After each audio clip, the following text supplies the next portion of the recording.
Praise the Lord. ദൈവരാജ്യം എവിടെയാണ്? ദൈവരാജ്യം എന്ന് പറയുന്നത് മത്തായി 12:28.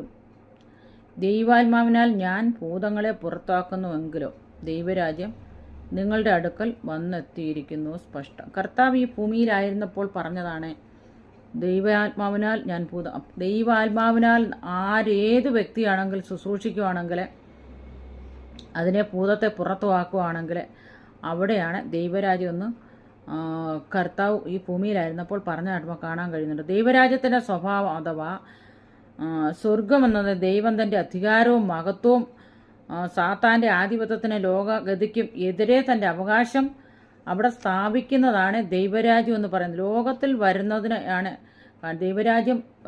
അല്ലെങ്കിൽ ഭൂതങ്ങളെ പുറത്താക്കി രോഗികളെ സൗഖ്യമാക്കി അവിടെ അത്ഭുതങ്ങൾ അടയാളങ്ങൾ ചെയ്യുന്ന ഇടത്താണ് ദൈവരാജ്യം എന്ന് പറയുന്നത്. അവിടെയാണ് ദൈവരാജ്യം വന്നിരിക്കുന്നതായിട്ട് കർത്താവ് ഈ ഭൂമിയിൽ ഇരുന്നപ്പോൾ പറഞ്ഞത്. കർത്താവ് അനേക ഭൂതങ്ങളെയും അനേക രോഗികളെയും സൗഖ്യമാക്കിയപ്പോൾ പറഞ്ഞു, ദൈവരാജ്യം വന്നിരിക്കുന്നു. ദൈവാത്മാവിനാൽ ഞാൻ ഭൂതങ്ങളെ പുറത്താക്കുന്നുവെങ്കിൽ ദൈവരാജ്യം വന്നിരിക്കുന്നു എന്ന് കാണാൻ കഴിയും.